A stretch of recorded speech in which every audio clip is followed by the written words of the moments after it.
Okay, now, next question. Gaano po kadalas maglagay ng asin at gaano po kadami? So, sa paglalagay ng asin, kung naka-fully automatic backwash po kayo, ilagay nyo lang po. Yung isang buong container, isang buong 550 kilos, pwede po yun. Pero sa mga nagtitipid, ako kasi ayoko nagtitipid eh. Kasi gusto ko, yung mga customer ko, satisfied. Kung yun pa ang iniisip niyo, dapat yung asin laging refilled ng refilled dyan, doon sa brine solution. So, medyo technical na kasi, regarding na po ito sa maintenance, no? Ngayon, sa asin, wala pong sinabing tamang measurement dyan. Ang asin po, hindi nalulusaw kapag na-consume mo na yung tamang saturations niyan. So kahit tambakan mo ng isang sakong asin yan, hindi po siya malulusaw kapag ka-saturated na siya. Walang kinalaman yan sa dapat 12 kilos. So hindi po ganon. Ilagay nyo lang po, huwag kayong matakot. Okay? Ngayon, yung next question niya is, gaano daw kadalas dapat maglagay? Ilagay nyo nga isang lagay. Ilagay nyo na yun.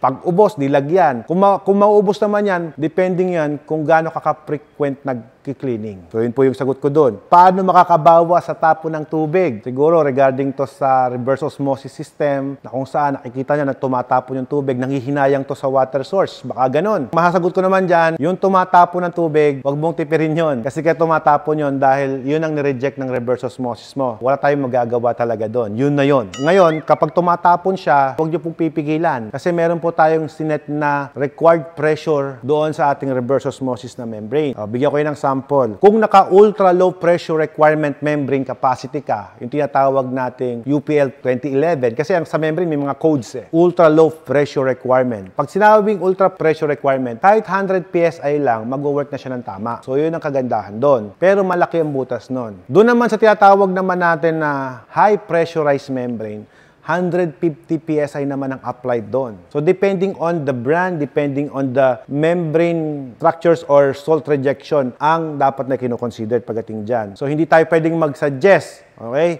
Kasi marami ako nakikitang post sa social media, pinipicturean yung panel, and then tatanungin nila sa social media, ano man ang alam ng social media doon, kung tama daw ba yung setting. Napakagaling po pag nahulaan niya. Walang tamang sagot doon kasi hindi mo masasagot dahil hindi alam ng mga nagko-comment doon kung ano yung nilagay ng manufacturer doon sa loob ng kanyang makina. Yun po ang masasagot ko. Kaya kapag may problem ang inyong mga water refilling station machine, piece of advice, wala po kayong ibang tatawagan kung hindi yung gumawa mismo ng inyong makina. Kasi since doon kayo nagtiwala, doon lang po kayo tatawag o mag-rescue kapag may problem. Hindi yung dadamay nyo pa kung sino-sinong hindi naman kinalaman dyan. Kumbaga wala namang kinalaman dyan, natatanong pa. Minsan hindi nakakatulong. Ang nangyayari po doon, nagkokos pa lang po ng sakit sa ulo. Bakit ko sinasabing sakit sa ulo? Kasi po, nagkakaroon ng siraan.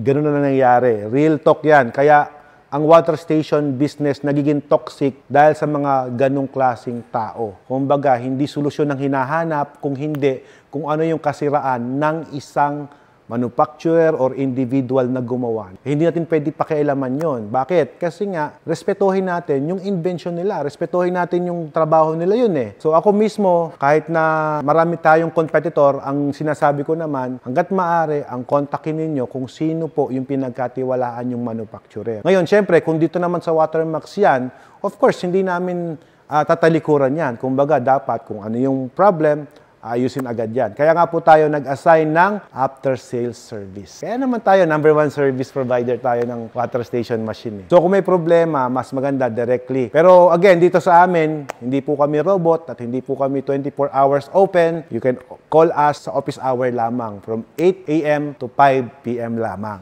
Yan. Para malinaw.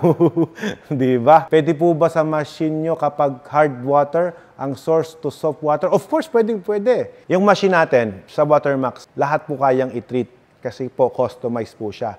Basta sabihan nyo lang po kami, ano po yung lilinisin natin. Kumbaga, ano po yung i-filtered natin. Alam naman namin kung ano yung dapat doon. May computation po kami sa bawat problem sa water source na nakukuha natin. Kaya kung hard yan, of course, kaya namin gawing soft water din yan. Kung yan naman ay gusto nyo mapababa ang total dissolved solid, pwede natin gawin yan. Iyon yung pure, kaya namin gawing may minerals eh. So yun, kumbaga, vice versa yun. Kung kaya natin i-purify yan, kaya rin natin i-remineralize yan.